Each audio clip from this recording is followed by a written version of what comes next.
네, 안녕하세요. 가을입니다. 오랜만에 영상을 업로드 하는데, 자, 제가 영상을 올리지 않는 동안에 시장이 어땠죠? 자, 이 에코프로 관련주들이 시장을 주도했었습니다. 음, 자, 당연히 2차 전지겠죠.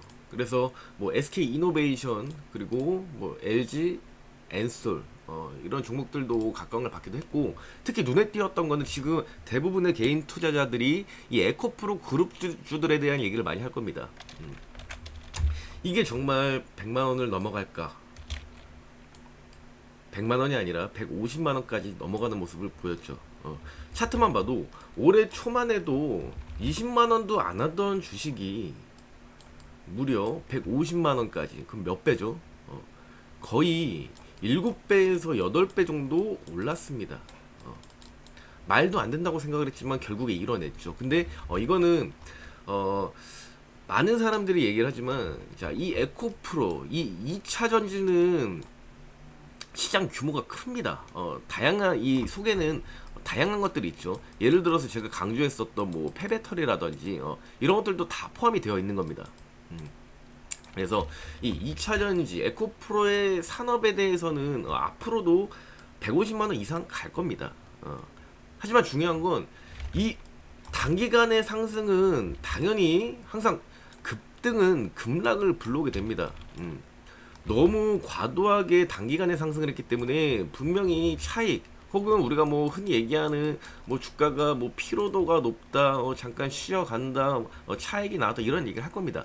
자, 이런 걸 통해서 결국에는 하나의 파동이 만들어지게 될 거고, 그래서 우리가 앞으로 뭐 1년 뒤, 10년 뒤, 20년 뒤 150만 원 이상 더 가겠죠. 음. 삼성전자나 뭐 액분을 하더라도 아니면 우리 그 화장품주 뭐죠? 갑자기 기억이 안 나네.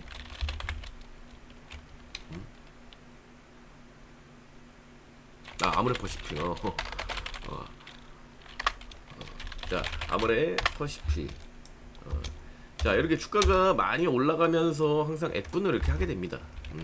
이런 것처럼 에코프로도 충분히 그럴 수 있는 가능성이 있다. 어, 가격이 비싸질수록 우리가 접근하기가 좀 힘들기 때문에. 자, 일단 지금까지는 그러면 에코프로 그룹주들을 중심으로 해서 2차 전지가 시장을 단기적으로 주물렀다면 이게 중요합니다.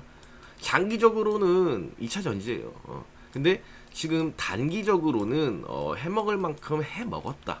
그렇다면 우리가 지금부터 관심을 가져야 하는 건 자, 기존에 움직였었던 시장을 주도했었던 테마입니다.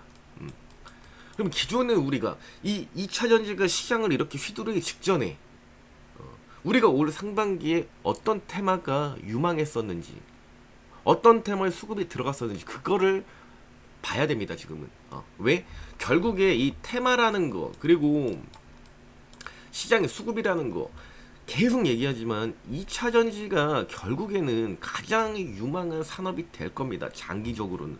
허나 단기적인 관점으로 봤을 때는 결국에 수급이나 이런 것들은 순환을 하기 때문에 자, 2차 전지 다 생각할 겁니다. 에코프로 이제 늦었다. 에코프로 꼭대기에 선 사람들 망했다. 장투다.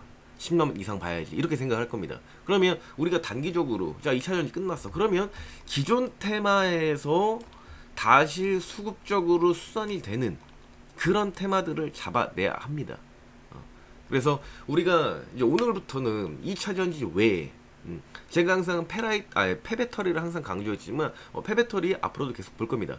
그런데 우리가 2차 전지 외에 앞으로 어떤 걸 볼 것이냐 그런 이 기존 테마들에 대해서 다시 한번 짚고 넘어갈 건데 자, 오늘은 그 시작으로 어떤 테마부터 볼 거냐면 바로 좀 오래 가고 있죠. 자, 우크라이나 관련주입니다. 이 우크라이나 관련주 중에서도 재건 관련주입니다. 자, 여기에 대해서 다들 매매를 한 번쯤은 해봤을 겁니다. 자, 그런데 우리가 기존에 알고 있었던 종목도 있고 모르고 있었던 종목도 있습니다. 그래서 최근에 다시 부상하고 있는 다크호스 같은 종목이라든지 아니면 기존 우크라이나 재건주들 중에서 우리가 실적 기반이나 아니면 추세나 이런 수급이 다시 이 수급 사이클을 통해서 올라올 수 있는 치고 갈 수 있는 종목은 뭐가 있을지, 자, 오늘을 기준으로 해서 일단 우크라이나 재건 관련주부터 살펴보도록 하겠습니다.